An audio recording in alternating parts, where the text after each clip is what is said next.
Hello, বাঙালি রাঁধুনিতে আপনাদের স্বাগতম। আজ আমি দেখাবো ডিম পোলাও কিভাবে তৈরি করতে হয়।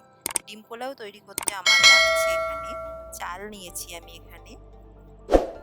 ডিম সিদ্ধ করে রেখেছি আগে থাকতে।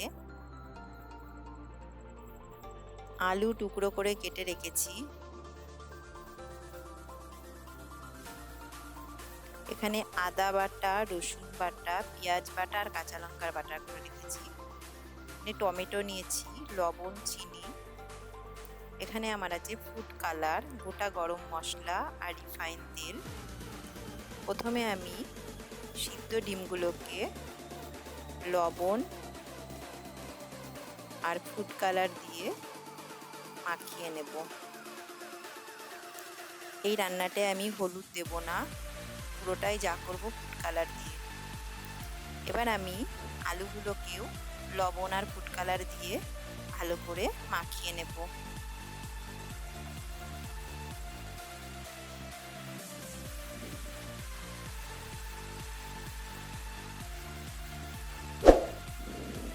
এই রান্নাটা আমি প্রেসার কুকারেই করব। এবার আমি রিফাইন তেল দিয়েছি 2 চামচ মতো, বড় চামচে। এবার আমি আলুগুলোকে তেলের মধ্যে ভেজে নেব হালকাভাবে। এই রান্নাটা খুব শীঘ্রই হয়ে যায়।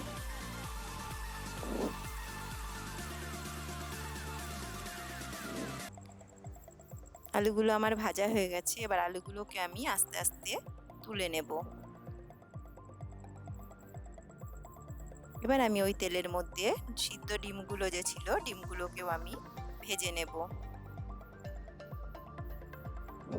বেশি ভাজবো না, হালকা করেই ভাজবো।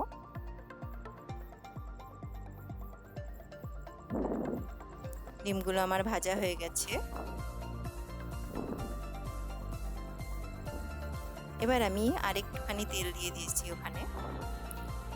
এবার ওই তেলের মধ্যে আমি শুকনো লঙ্কা আর যে গোটা গরম মশলাগুলো রেখে দিয়েছিলাম, আদা, দারচিনি, লবঙ্গ, এলাচ, এগুলো রেখে দিয়েছিলাম, ওই শুকনো গরম মশলাগুলোকে ওর মধ্যে দিয়ে দিলাম।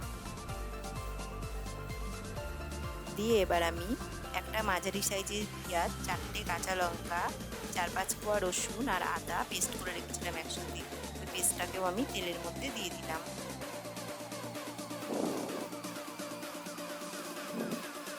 আর একটা টমেটো রেখেছিলাম, টমেটোটাকেও দিয়ে দিলাম। এবার আমি সামান্য একটু চিনি দিলাম আর স্বাদ মতো লবণ দিলাম। দিয়ে সামান্য একটু জল দিয়ে দিলাম, তাহলে কষাতে আমার সুবিধা হবে মশলাটা। ওর মধ্যে আলুর টুকরো যে কেটে রেখেছিলাম, আলুর টুকরোগুলোকে ওই মশলার মধ্যে আমি দিয়ে দিলাম। দিয়ে ভালো করে মিক্স করে নেব।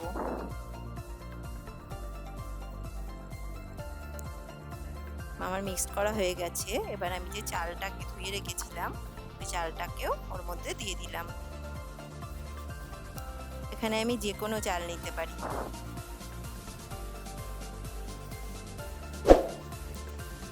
এবার আমি ডিমগুলো রেখেছিলাম, ডিমগুলোকে ওর মধ্যে দিয়ে দিলাম। দিয়ে আবার মিক্স করে নেব। নিয়ে আমি এই গ্লাসের 2 গ্লাস চাল নিয়েছিলাম, তার জন্য এই গ্লাসে 4 গ্লাস জল দেব। আমি যে পাত্রে চাল মাপবো তার ডবল জল দেব।